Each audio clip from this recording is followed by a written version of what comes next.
We are thrilled that we're going to be talking to you again today about distributed leadership. And in particular, we're going to be trying to connect the dots between distributed leadership and what we call the enabling conditions. So we're going to give you a chance to do a little bit of a self-assessment as part of our ongoing series on distributed leadership. And as I mentioned, I'm Devin Velichka. Happy to be with you here today. We have two incredible panelists joining me, longtime friends and colleagues.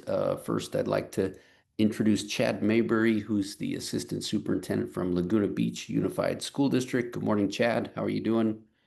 Doing well, thank you.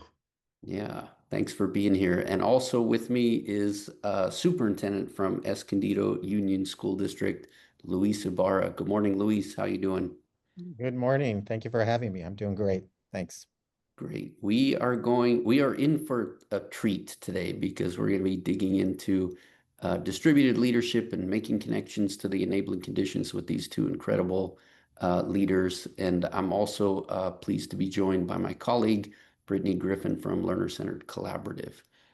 And so a little bit of framing before we jump into the panel conversation. So Learner Centered Collaborative, we're a national nonprofit, and our vision is to see education ecosystems where all learners know who they are, thrive in community, and actively engage in the world as their best selves.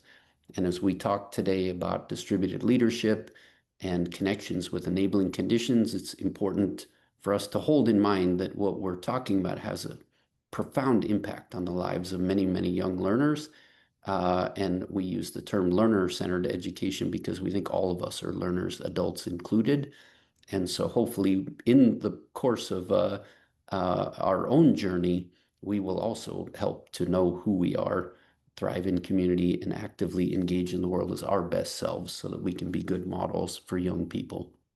As I mentioned, this is a four-part series. Last week, we really talked about why distributed leadership and talked about, not only what we know from the research, but what we know about the current context and how important it is that we really think about creating capacity that's broadly distributed within each and every community. We today will be again talking about enabling conditions, doing a little bit of a self-assessment. Next week, we will do asset mapping and really think about how we build on our strengths. And then the final conversation will focus on how we bring our big idea to life. And so hopefully you'll be able to continue to join us in future sessions. And we're, again, really, really grateful you're able to join us today.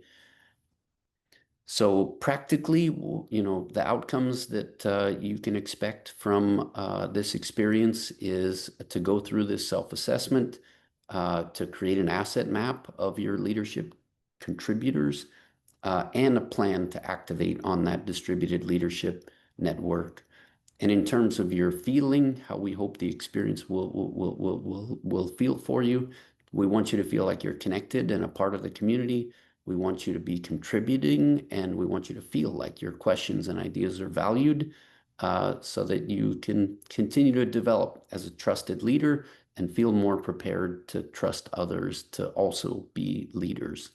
So a little bit about distributed leadership before we jump into the conversation. Last week, we shared this visual, which comes from my book, Learner-Centered Leadership. And I talked about how in the course of my own learning working through the process to earn my doctorate in organizational leadership, there are a lot of different models and theories and frameworks for what leadership even means.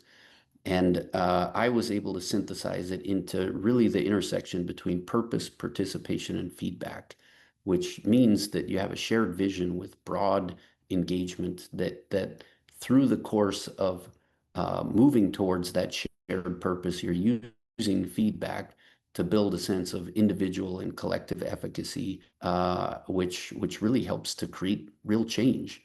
And important in this model is that nothing here relates to your formal title, your position. And so a lot of people, when they hear the term leadership, they associate it with your role. when in fact, what we know from the research and our own experience is that leadership is exercised wearing many, many different hats. And in my own experience, some of the most profound leadership I've ever seen has come from school custodians and fourth grade students and president of the PTA or a community volunteer, as well as from classroom teachers and principals and district leaders. They're all manner of titles and roles and hats that we wear. But really, leadership is about who we are and what we do and how we engage with others to build a brighter future. So one of the other frameworks we shared was this distinction, which comes from the research of Heifetz, around a technical problem and an adaptive challenge.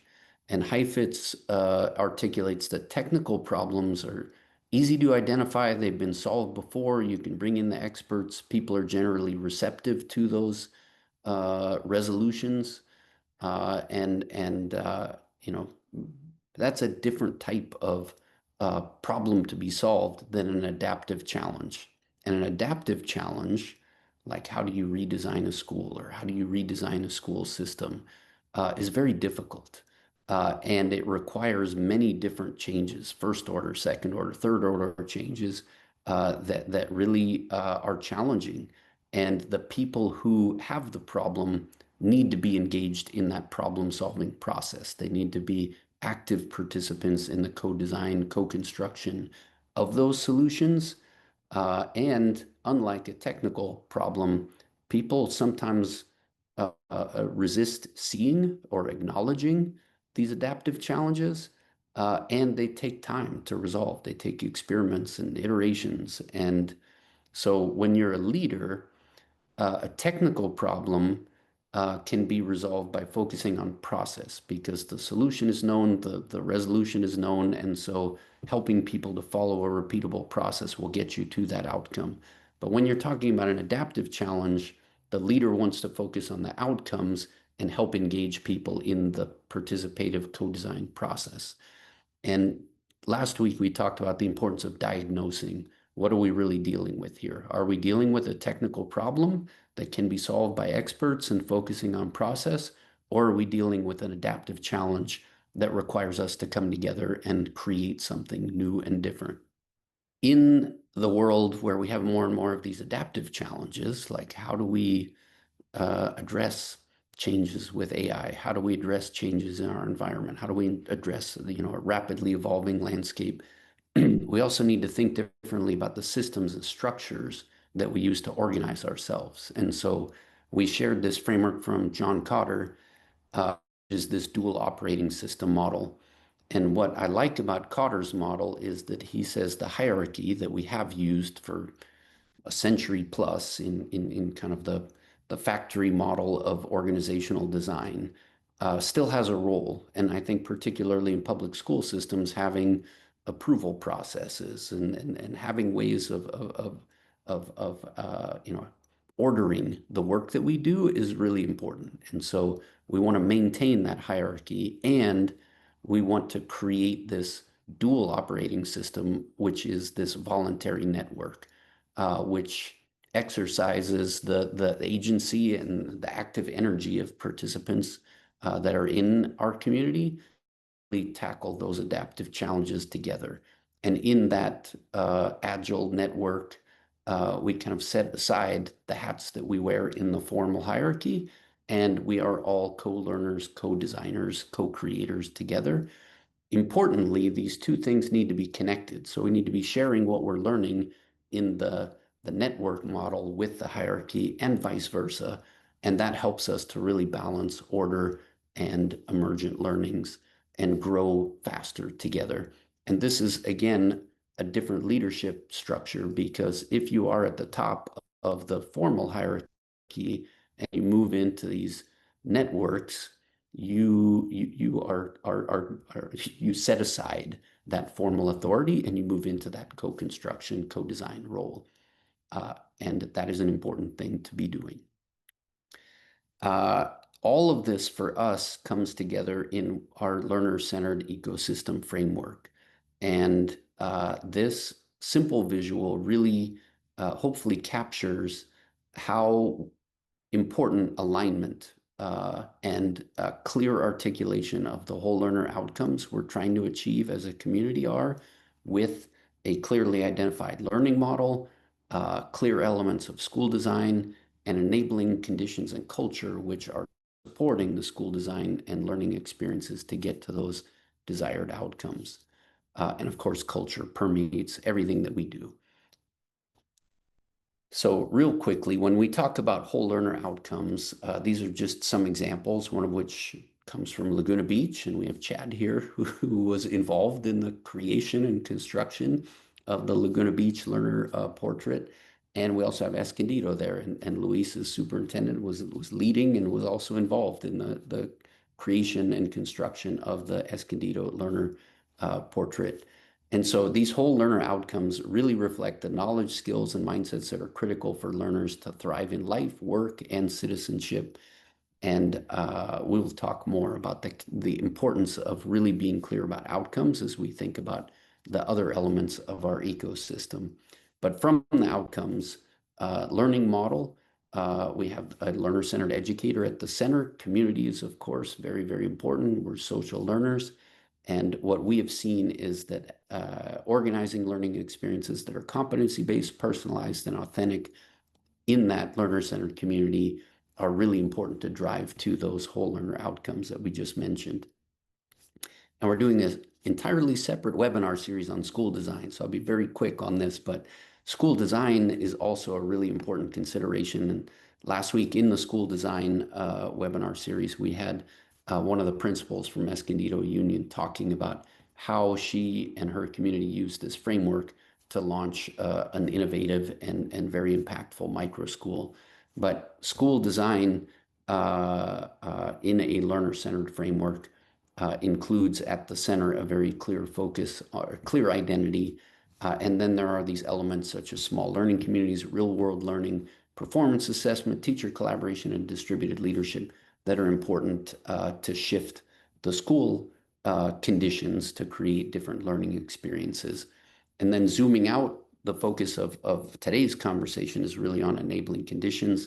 These are the conditions necessary to support the development of those whole learner outcomes, which include coherence, commitment, aligned systems, talent development and growth, and partnerships. And we'll kind of dig into these through the self-assessment, and you'll hear some great examples of those.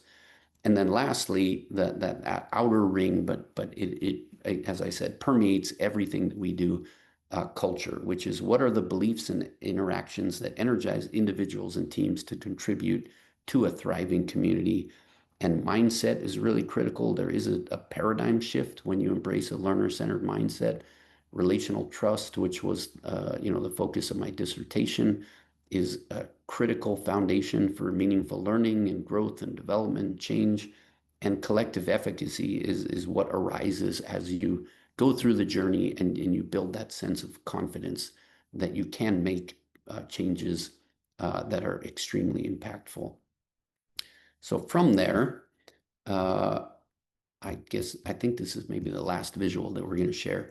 It's also important to recognize that these changes to a learner-centered model don't just happen overnight. And both of the leaders that are on our panel today have been on this journey for many, many years. And I think they would tell you that it is not a quick fix. You don't just like jump from one side to the other one.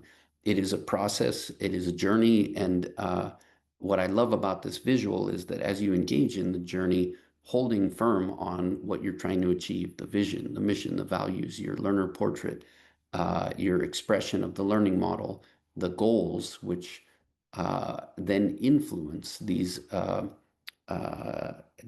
iterative cycles of implementing the changes that you think will bring you closer to that vision of a brighter future. And through those learning cycles, you're adapting and learning and changing. And it takes many of these cycles at many different levels before you start to see all learners having that sense of clear identity, connection in community, and the ability to engage in the world as their best selves. From there, I think I want to turn it over to my colleague Chad to talk a little bit about Laguna Beach Unified School District, the journey that you've been on, and maybe to start, yeah, tell us about Laguna Beach and what you've done, where you are in time and space. Great, thank you, Devin.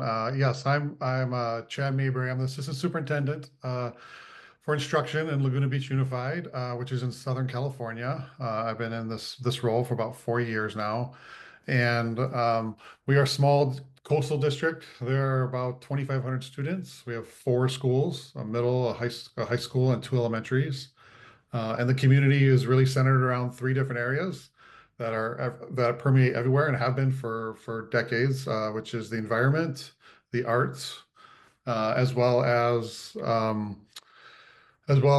just having tourism. Sorry, having the local tourism as well. So everything we do is through that lens when we think through our learner profile journey that we've been on now for about 4 or 5 years. That is a lot of what we are connecting to within our local community. I personally take a strengths-based approach to my leadership. I see myself as an architect of human development.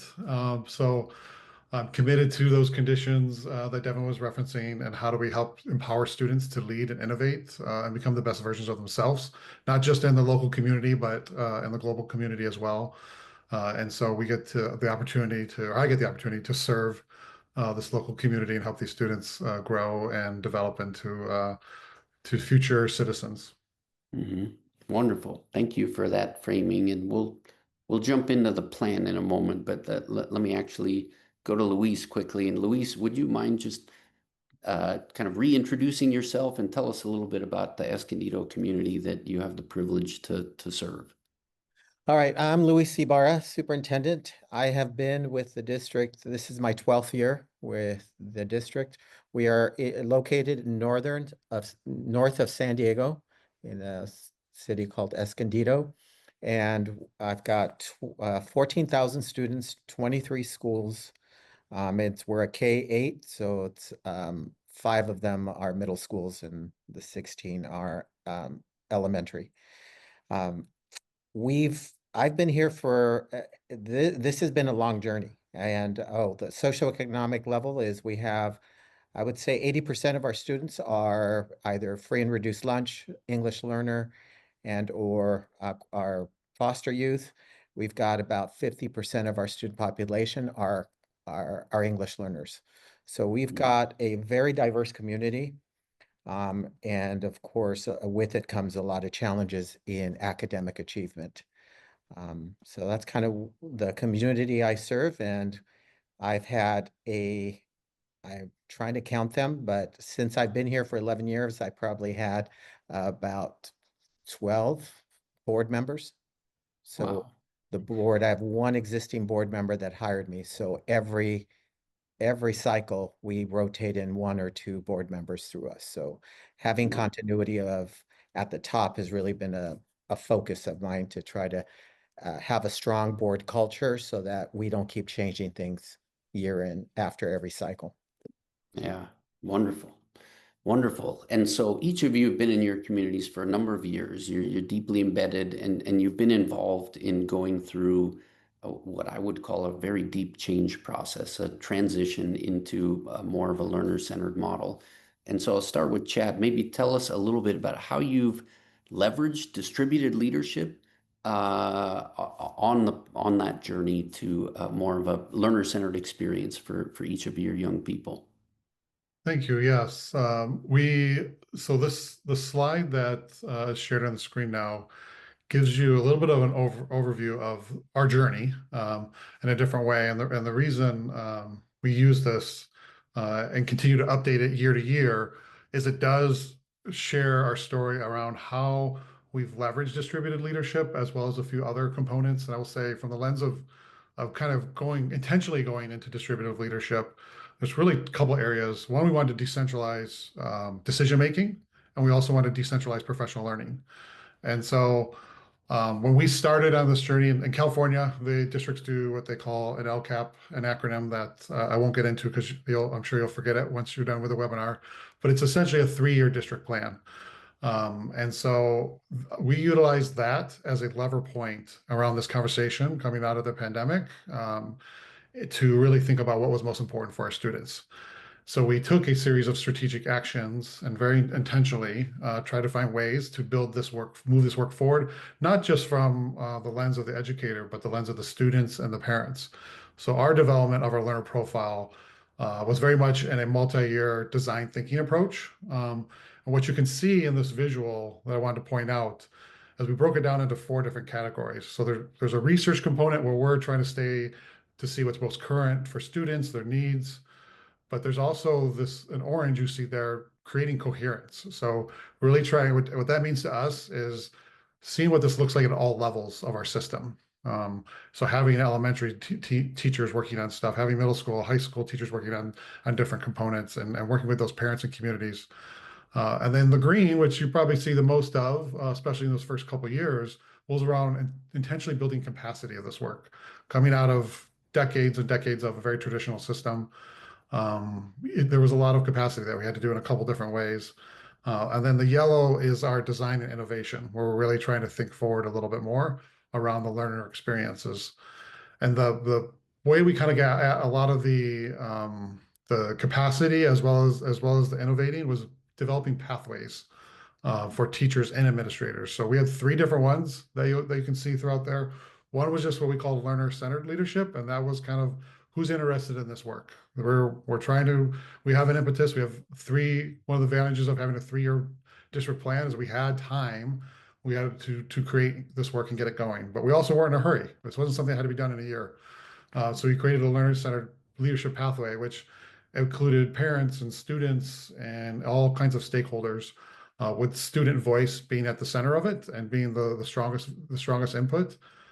We also created an instructional leadership pathway that was primarily for any of our school and district leaders to build their capacity and how are they developing the systems and conditions at their site or at their location of their department to support this work.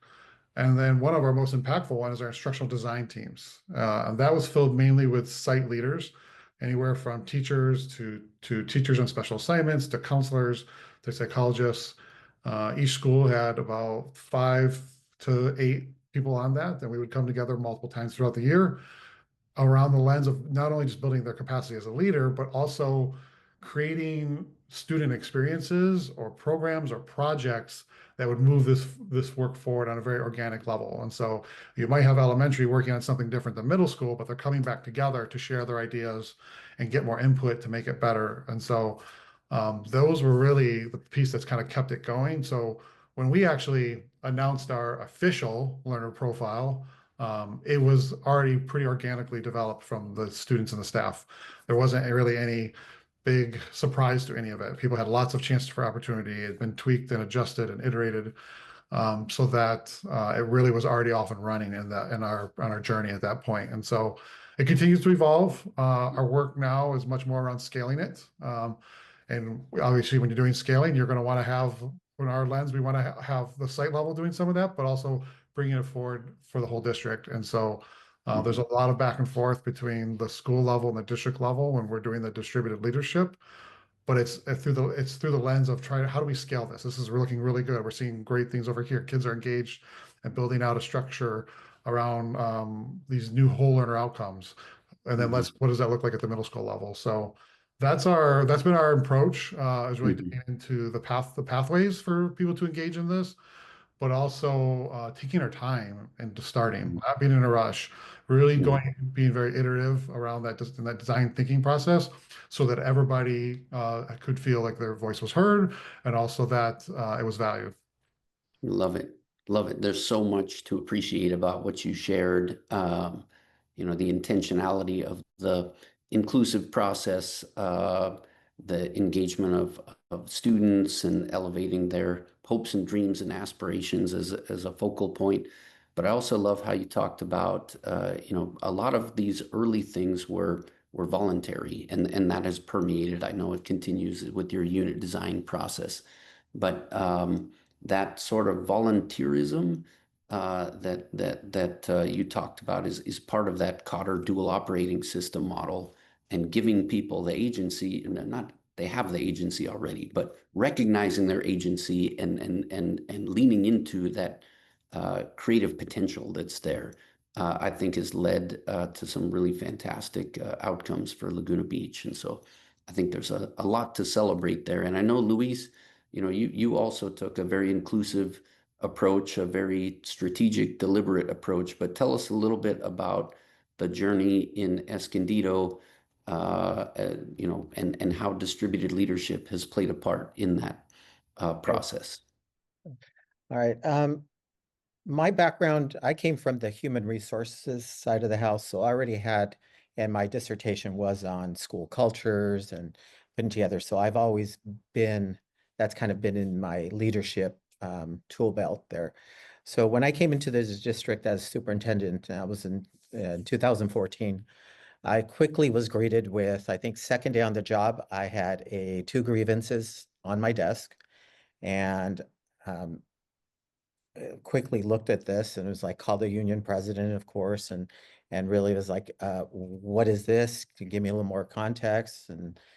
And quickly noticed that complaints were, I'd get a phone call from a board member, and then I'd look around, I'd call the principal would talk to the teacher would talk to somebody next to them, and then they talk to the principal, and they're like, oh, that offended them? Like, and I quickly saw that there was a huge deal, lack of trust in the Mm, organization. It was very much, they were using all the tools in their tool belt was really the collective bargaining agreement. mhm, Here's the process. I don't like what you're doing, cease and desist. And then mhm, at some point, so I brought in my union presidents, both of them, and I said, do we not talk here? It's like, wouldn't it be nice if we can take care of issues at the lowest level? Because mhm, honestly, 9 times out of 10, it's a misunderstanding or a lack of communication. So mhm, I brought in, I had worked in my previous district, we worked with an organization, the Federal Mediation Conciliation Services. They're actually free. Whenever they're not uh, working with, a strike or anything type of mhm, federal, they actually will work with local organizations. So I mhm, contacted my good friend Joe Manzalillo and brought him in. He met with the union, he met both mhm, unions, and he met with us, and he said, look, I can work with you. And he says, you really guys have it bad, bad mhm, lack of trust, the worst mhm, I've seen in a while. So I brought the only way he would work with us if we would have commitment by the three-legged stool, mhm, management, certificated, and classified. So together we formed, we're like, yep, we're all in. And we started working on what's called RBO, mhm, and working on trust. And from mhm, that, we developed some processes and procedures to deal with issues at the lowest level. And mhm, it involved bringing a group together and solving problems. Yeah, an mhm, issue would come up, what can you do? And a lot of them were very, very low level stuff. And then they were starting to deal with more complex issues. mhm, So as we got through this obviously was taking care of a lot of issues, but the core issue of trust still was not there. So we brought committees together. I mean, it was the union still was not satisfied. We still weren't satisfied. We weren't even able to talk about what we need to do differently for our kids because we were mhm, still working on adult issues. So I brought mhm, them together. I said, look, let's instead of admiring the problem, what if we act like, let's pretend we all trust each other and let's deal with the hardcore issues. So I put together these design team. I said, you will each have equal membership. You bring in whoever you want, classified, you bring in whoever, and management will bring in whoever, and we're going to work on issues and pretend we trust one another. mhm. Then the pandemic hit. We were launching because we were going to start working on student Yep, discipline, all those typical things yep, that if you talk to any organization and they'll give you your top 3 or 4 yep, issues: student discipline, mm, lack of respect, yep, all those things. Pandemic hit. I quickly yep, converted this team into how are we going to open school? And this team mhm, worked. I mean, I already had it set. We mhm, grew it. We had who were we missing? We had nurses, we had counselors. And so that's the team that worked on reopening. We were among the first of large elementary schools to open for in-person instruction while everyone was all still trying to figure it out.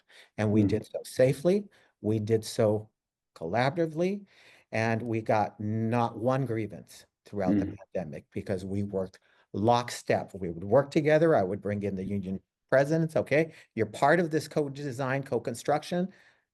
Any issues, you can speak freely, and we take care of some few minor stuff. We kept moving, and then we opened up. So again, just like Laguna, we took advantage of, look what we did. And now we were back post-pandemic. I said, are we satisfied to returning to status quo? We still had all these issues pre-pandemic. Are we ready to come back to what? Because those issues have not gone away. And of course, we're satisfied. So we took the same design team and we brought in learner-centered. And we said, what do we want? And during the pandemic, we had this visual. It's like a network, but at the core of the circle was safety. We quickly replaced that and put students first and said, what are we doing for students? And of course, we started with what outcomes do we want? What do we want for our students? And so this design team made up of equal membership of parents, classified, certificated, and it was very heavily union representatives because they had to be at the table, and management, of course. And together we came with this framework for the future. And it was really about what do we want? We started with talking to the kids, we talked to the students from kinder all the way to 8th grade, talked to all the stakeholder groups, and we came up with the what we call our outcomes for our EUSD students. And for them, we adopted a learner model, but we did this lockstep. And so when you look at what this has done, this framework, it has brought coherence. We have a common language. This is our North Star. Like, we have a plan to what we want. We know what we want to do. We have a plan to get there. We have a 5-year, but we have 5 big moves that we wanted to launch, a 5-year plan. We're now year 3 of implementing that plan. I've got 16 out of 23 schools that are in redesign. I have got probably the best labor management. We still have issues, but what's common practice is we talk. They come in. Every now and then you'll get a grievance, but they get really heated. It's kind of like, okay, you take your ball and you're going to walk away, but we have built enough of a relationship that, okay, I'll give you some space. And then we come back. It's like, can we talk? Are we ready to talk? And then we deal with the core issues. It has permeated our organization that's just the way we do business here. When it was time to adopt the framework for the future, the board, I remember the board said they cannot think of another document that reflects who we are and talks about where we want to go. They saw everybody's voice as part of it. And now I'm looking at academic achievement scores because we've got engagement is super high as we're measuring it. We've got more kids coming to school as measured by our attendance rates. We've got more kids coming. And so therefore now some of our lowest scoring schools are making gains in not just the minimum 5%, but I've got some schools that are actually part of the redesign that are getting double-digit achievement growth. So, and that's just after year 3. So we've got a lot of bright spots. I'm seeing a change and the way we started with, we launched it, and really it was about where I highlight all the bright spots. Looks what we're doing, anything related to the framework, because it's those common things that we talk. We want our kids to be critical thinkers. We want our kids to be effective communicators. So with that, we've got to have kids doing these things. And so anytime we see it, first year was just, let's identify it when we see it, things we're already doing and do more of that. Year 2 was about going a little bit deeper into we highlighted every one of our 6 outcomes, spent a month on each focus with the families, with the staff. I do a weekly communication to the staff about just what I'm seeing in the classroom, relating it to, and it takes a lot of repetition, a lot of marketing, visuals for them. Before you know it, now I'm hearing parents say, yeah, my kid's an ethical scholar. Our kids are working on critical thinking. Mhm. And we've got a lot more authentic things, real things happening in the giving kids reason to want to come to school and giving them meaning. So it's an exciting time. I think I've shared this with Devin's group with Cesar. It's Mhm. like I finally feel like I'm living my dissertation, like I'm Oh, able to see that. So wow. it's been Well, it's been a great ride. It's still in development. It's not 100%, but and even the schools that are in different stages of redesign, I can go to any school and see elements of what the rest of the district is doing. And it has mhm. brought a lot of coherence to our district. Wow.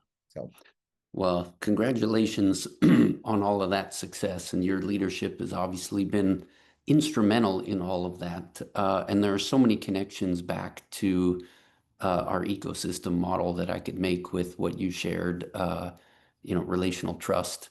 You emphasize that clearly. And the research shows, if you don't have relational trust among the adults in your system, you're not going to see changes for your students, and that has to be foundational.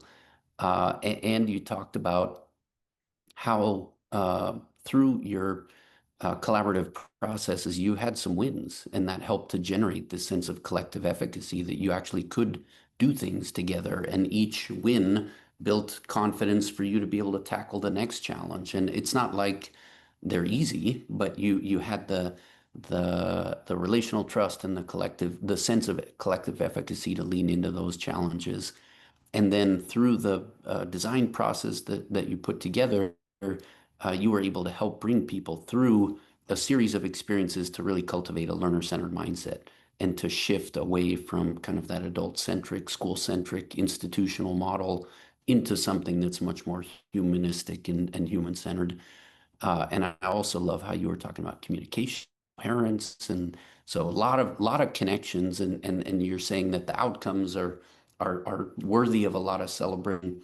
I want to turn it over to Chad for a minute and see. So you've been through a similar journey. You a lot of commonalities in your process. What are some of the impacts and outcomes that you've seen as a result of the changes in Laguna Beach? Yeah, a lot of similarities. I think one of the things Luis mentioned was around that common system-wide language. Hmm. Having that North Star, taking the time to really think through what does that actually mean to be a constructive collaborator or an empowered learner, backwards mapping that through a learner progression, right? And what does this look like for a 12th grader versus an 8th grader versus a 5th grader? Um, that has really not only helped us align like the language you're using, but also the resources. So our goals, our actions, the way we fund things are all driven by this framework for the future, because it's been built out and people have their capacity, right? We've done trainings with our business office around the learner profile, and we've done it with our human resources, and we've done it through our preschool staff. So it's really trying to build out the organizational wide common language and a common North Star that's led to alignment of not just of our resources, but of our time too.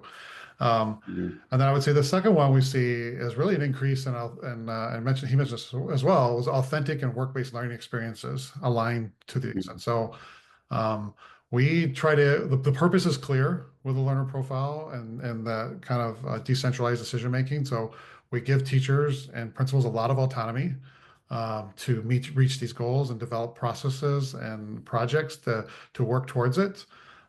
Just to share a few, I mean, we certainly have seen some wonderful survey data around more authentic learning experiences and more connectedness between staff and students.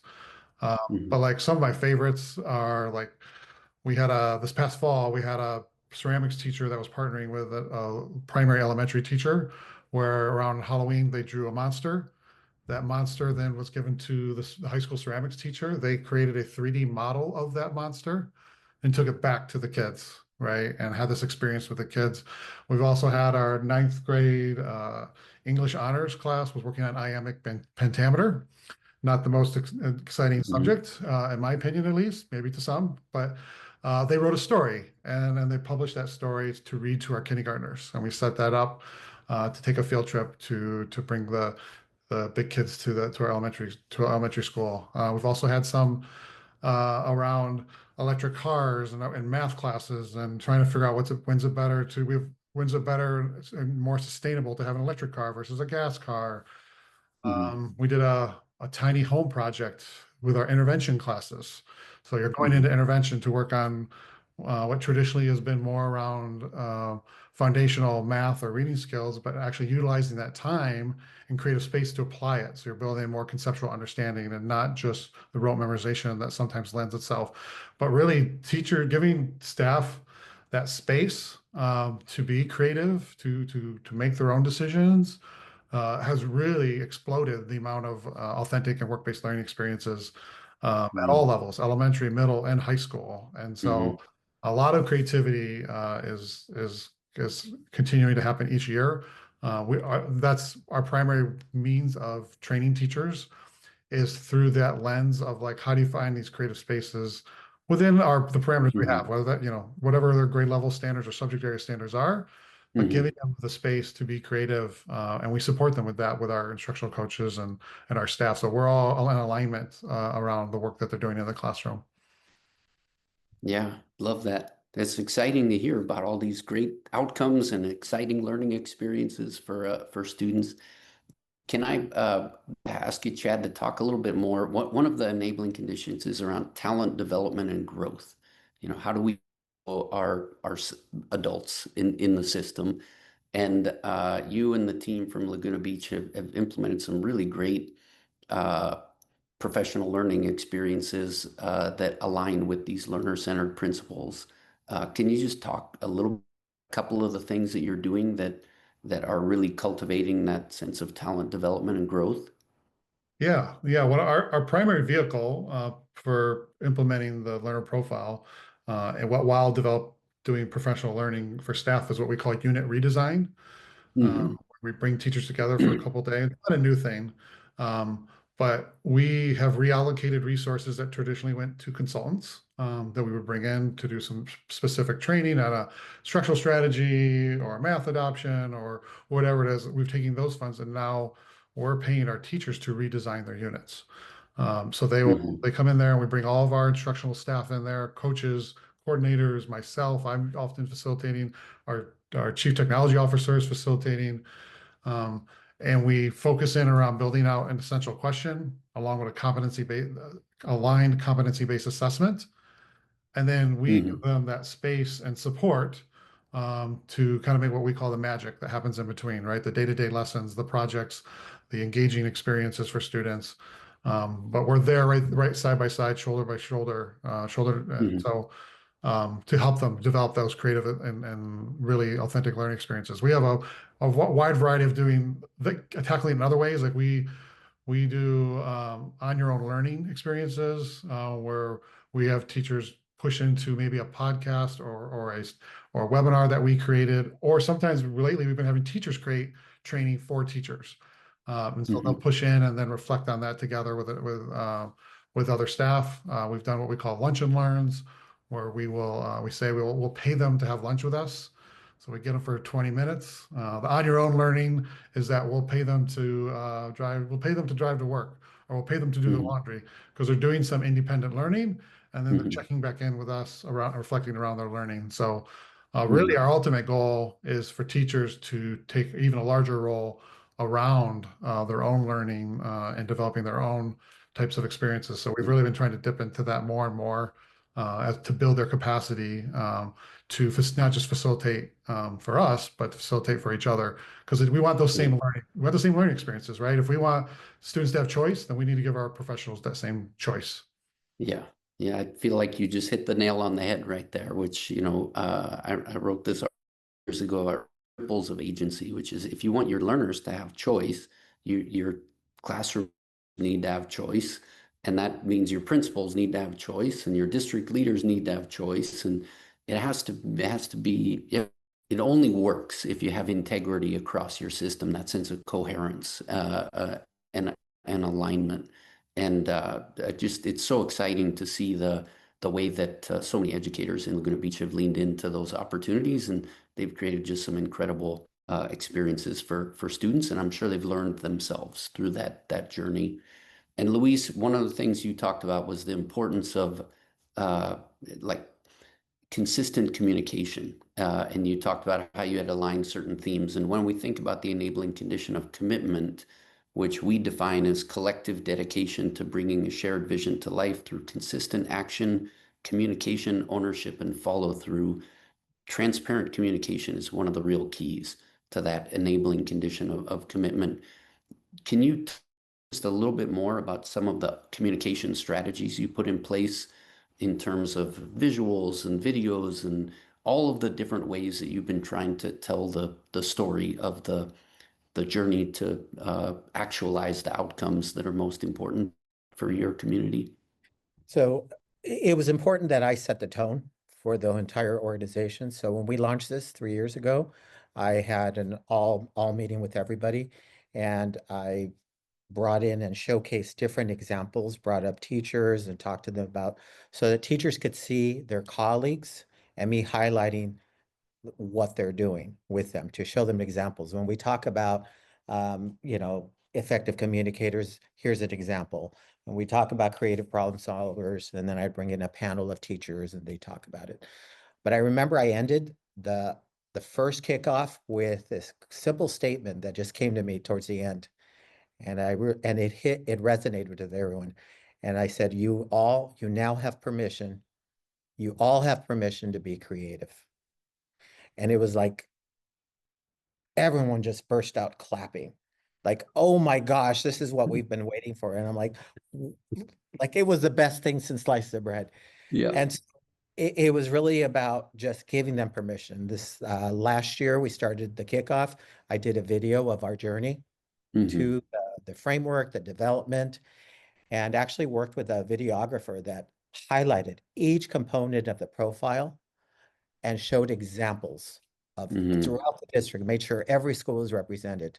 And they talked about at Conway, we have this going on. At this school, we have this. And it was just peppering with kids and great messages. And then this year, I just concluded a video, again, just Hmm. rehashing what this is all about. And it's about going deeper. Hmm. But also throughout the year, we mapped out in Cabinet, I mapped out this is the month of effective communicators. So we did July, August, September, October, and then we went into elements of the model. So every month had a theme.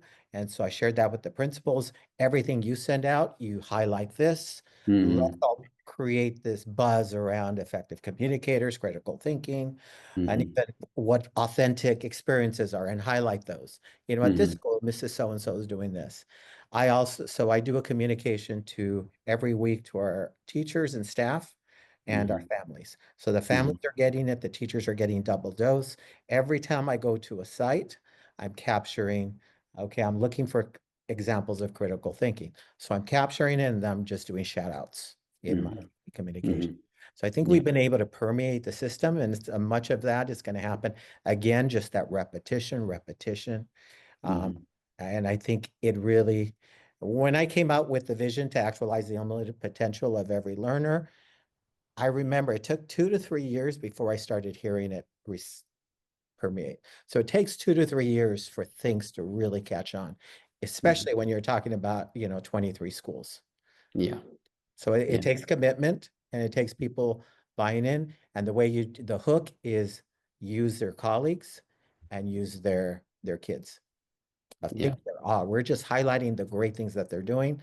And with that, people share stuff with me. People are inviting me to stuff because they're excited about what they're doing. So, Yeah, yeah, that's great. And there's something about, human psychology, which is if you see what's possible in your own environment, it's very hard not to lean into making that more abundant, especially when it's positive and something inspiring and what we're striving for individually and collectively. yeah. Devin, can I give everyone some tips on uh, how we also give our teachers time to plan all this. We Yes. use our arts and music grant Hmm. to pay for arts and music teachers, a little cohort that go through and release each grade level at each school throughout the district. And so they get Mhm. release time, about 45 minutes of release time to come and co-plan and co-create by grade level. And that Mhm. happens twice a month. And the Yes. principal's there, so they get that one. So team comes in, they take their kids, there's no lesson plans, and the kids are doing art and or music, and they do a rotation. We Yeah. also have been using our ELOP dollars to bring in a lot of instructional materials. Hey, volunteer for a robotics class, and guess what? We don't have any storage. You get to store it in your classroom. So they teach after school enrichment classes. So you're getting a lot of creativity of materials if you're short of resources. And so they're doing these after schools, but guess what? They're doing it also during the instructional day with their own kids. And Yeah. so we're leveraging our ELOP dollars for that as well. Love that. Love that. And kind of connecting back to the ecosystem framework, some of what you just shared is about resource allocation. How are you aligning your resources that you have, ELOP or your arts block grant funding in support of the outcomes you're trying to achieve, and also creatively implementing supports for elements of school design, which include collaboration, which is essential for the adults. So one of the things that, I hope is clear through all of this is that when we talk about the culture and when we talk about the enabling conditions that support school design and support powerful learning experiences and help us get to these outcomes that we're trying to achieve, they're not static.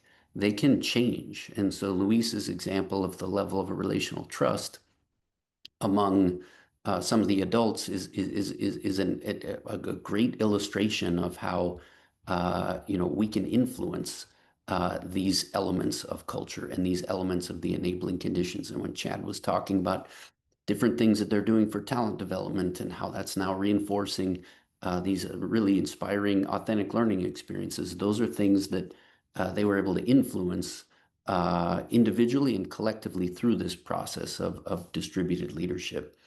And so I think with all of that, I'm going to turn it back over to my colleague, Brittany, who's going to guide us through a self-assessment. But before I do that, I just want to express extreme gratitude to Luis and to Chad.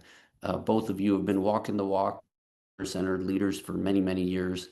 And your influence, your impact it's just so inspiring and so I'm so grateful for all that you do. So thank you for joining us today. Thank you for your leadership, and take it away, Brittany. Thanks, Devin, and I echo your gratitude. And for those that are attending, please know that after this self-assessment, we're going to hop into some breakout rooms so you have time to make meaning, but it will also be time to think of questions that you might want to ask our panelists. So we're going to give all of, let their stories wash over you. We're going to give you some time to think of questions to ask them in just a moment. But before we get there, I'd love for you to take a moment to self-assess where you and your system are in terms of those enabling conditions that we've been hearing so much about on today's call. And with that, Devin and I are going to walk you through the different enabling conditions. And on your screen, you're probably seeing all of the enabling conditions with a little slider scale. We're going to walk condition by condition and give you some examples so that you can do a little bit of self-reflection and self-assessment as to where you are. So with that, Devin, do you want to talk to us a little bit about coherence and the components that make it up? Sure. So you heard both Luis and Chad talk about the importance of coherence and how engaging in a community-based co-design process anchored in a framework for the future with shared vision, mission, values, goals, blueprint, big moves, clear learner portrait, learning model, all of this helps to create shared vision, clear goals, and clarity of strategy. And I think also, hopefully, what you heard in their stories is how important the process is. And I always, go back to one of my mentors, Myron Rogers. He says, the process you use determines the future you get. And in the construction of your vision, goals, and strategy, including many others, and really centering learners, is a way to create shared ownership and distribute leadership at every stage of the process so that you can really move to ownership and implementation and deep change. that, we'll jump over to commitment. And Yeah. go ahead, Devin. No, I just, this is one that I think was also like jumped out in what we heard from Luis and Chad. So, and I shared this definition earlier, but collective dedication to bringing that shared vision to life through consistent action, communication, ownership, and follow through, transparent communication. And Luis gave some great examples of the expressive side of it and using, themes and creating videos and different ways of the storytelling. But the feedback loops are two-way. And so you also heard both Chad and Luis talk about forums and surveys and getting input from others and how those feedback loops inform that iterative process. And really, again, going back to young learners, what are their experiences? What are their hopes and dreams? And grounding what we're doing in their experience is just so important to help build that sense of commitment. The way I can very quickly take a commitment pulse check when I visit a district is when I hear the superintendent speaking and I hear a teacher speaking and I hear a principal speaking and then I talk to kids. How similar are their big picture stories? Mhm. Is it the same story they're telling or is it a very different story? So you definitely could hear with Chad and Luis that they've got some incredible commitment from all levels of their ecosystems. Mhm. All right, let's jump to aligned systems.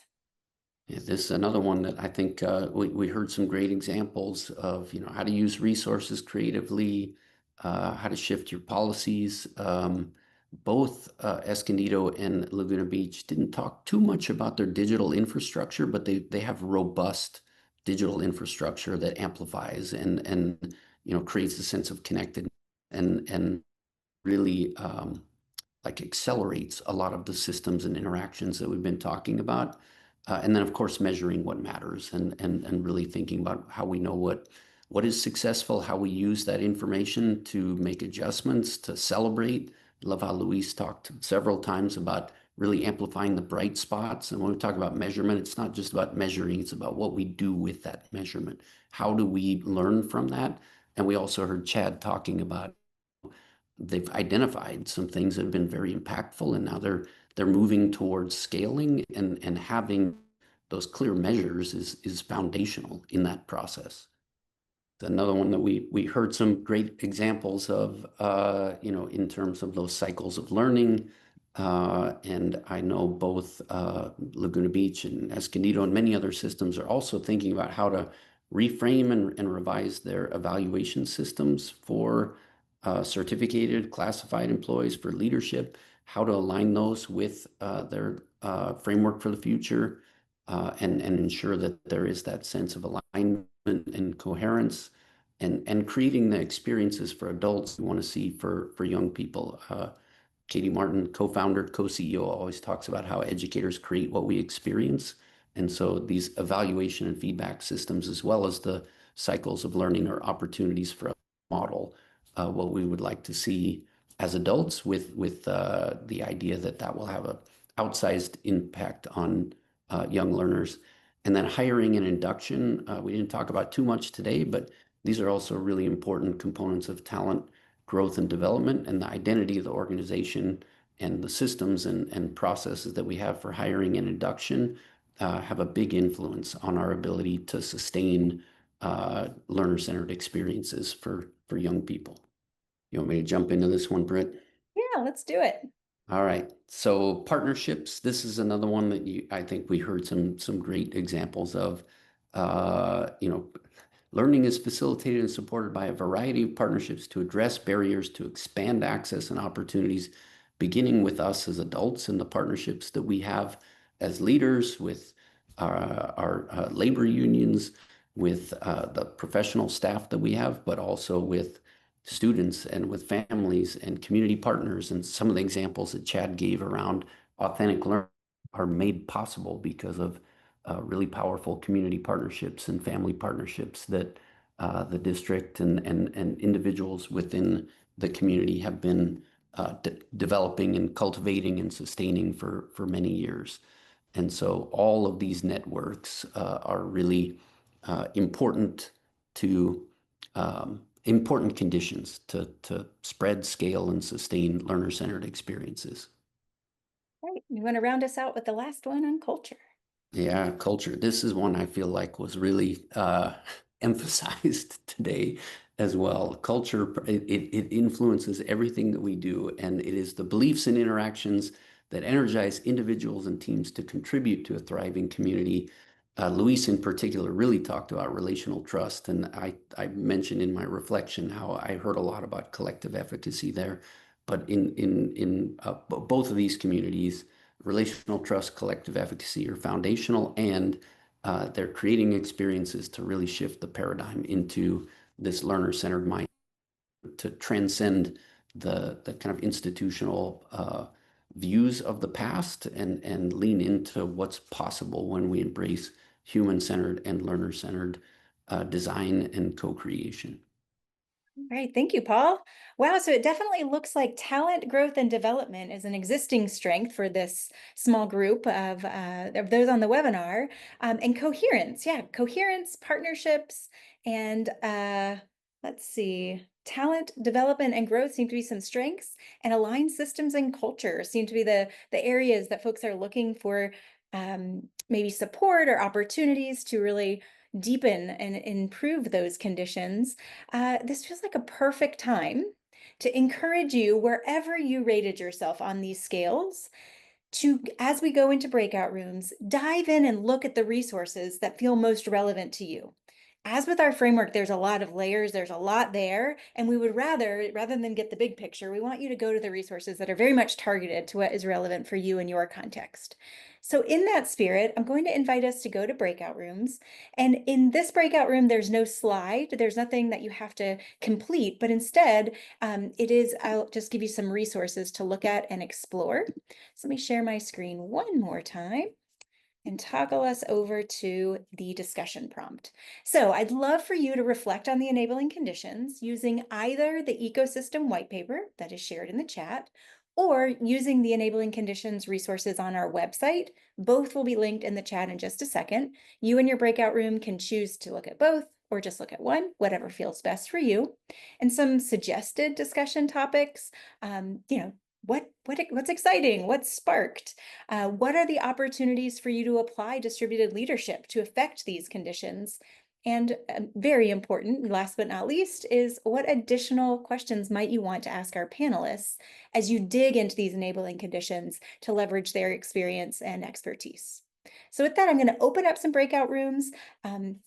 If you need anything at all, feel free to pop back to the main room. We'll be here, and I will see you all back in about 10 to 12 minutes. So feel free to open those links that are in the chat before you go to your breakout room, and we'll see you back here shortly. Hi, everyone. Welcome back.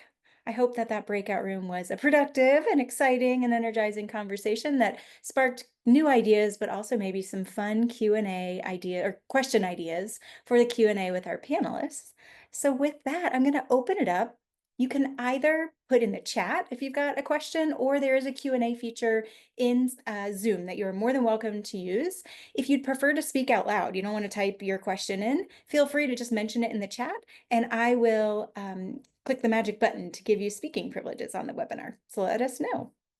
All right, we've got Liz asking, I'm in the teacher preparation space now after years as a school-based leader. What are your big asks of the places preparing educators heading your way? Chad, I'll throw that to you first, and then Luis, you can take a pass at it as well. Two things come to mind. One is finding a balanced approach between the different types of learning, right? There's a space for deeper learning. There's a space for lower cognitive level learning. There's a space for more conceptual learning. There's all kinds, depending on what your lens is, but making sure new teachers or teacher preparation let's help support teachers to live in all those spaces, not just one or the other, because you want to have them see it all. And then the second one would be to go visit schools and see it in action, especially the ones that are not typical of the traditional systems that many people maybe have gone to school in, because it's sometimes hard to see what a learner-centered classroom or school might look like. Although, but the best thing is once you see it, you can't unsee it. Yeah, I would say I definitely visit classrooms. I would share that with Chad. Collaboration, kind of. I know they always do this, but having the student teachers work in different collaboration styles so that they can help because that's a lot of our profession, the teachers working together and coming up with ideas. And then focus on MTSS, especially on tier 1 and tier 2, what that would look like in classrooms. But yeah, for them to see it and really start learning about how to do that, because you can't do this work if you're just teaching the whole groups and that's it. And some praise from Liz in the chat saying solid recommendations. I would agree. Actually, I'll throw in one more, even though officially I'm not a panelist, but I'll see if Chad and Luis would agree. I would encourage you to encourage them to start listening now. I feel like there's a misnomer that the kiddos, we don't have to look to the students and to the kids for answers. And actually, that's where the magic happens. And the sooner we start listening to kids, the sooner we start listening to fellow colleagues and making decisions from there, the more it's just the root. Obviously, it's why we call it learner centered. So that's a skill that has to be practiced. And I don't think it's one that's often practiced in teacher prep programs. Chad and Luis, feel free to contradict me. Absolutely. Does that resonate? Especially with our elementary students, don't leave them out. They have a lot to say in their own way. And definitely there's a middle school little air that goes into being a middle school teacher, and they often need to start with listening to the kids. Amazing. We might have time for one more question if anyone wants to sneak it into the chat. But in the meantime, I'd love to get feedback on how this webinar series is going for you. We wouldn't be very learner-centered if we didn't ask our learners. So I'm going to put a poll. It's super short, 3 questions. But if you wouldn't mind letting us know, how is this going? Is this helpful? Is this useful? Is this what you need? And I will be listening to you as learners, and we will shape the next 2 sessions based on your feedback. So with that, I'll launch this 3-question poll. Right. I see responses starting to trickle in. Wonderful, wonderful. In the meantime, as you were filling that out, I'm going to wind us down and close us out officially. As a reminder, there were lots and lots of resources shared today, and you'll get a recap email with the recording of this video and those resources linked. But if at any time you're like, I can't find that link, please come check us out at learnercenter.org. Tons and tons of materials, blog posts, tools, podcasts, webinars, all the things. It is your one-stop shop for all things learner-centered. As you know, we've got 2 more of these sessions coming up. As Devin mentioned, next week we will be talking about how to build from existing strengths. How do you map the assets in your current system? And on the 11th, we will be talking about bringing your big idea to life. So how can you use distributed leadership to really move the needle in your district or system? And just a friendly nudge, if you have plans to attend the Full Scale Institute, which is formerly called the Aurora Institute in New Orleans this October, we'll be there and we would love to see you. So if you have plans to be there, definitely come and say hello. We'd love to see you in person. We've got feedback going with the poll.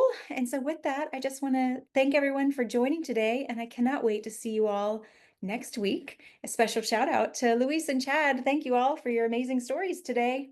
We'll see everyone soon.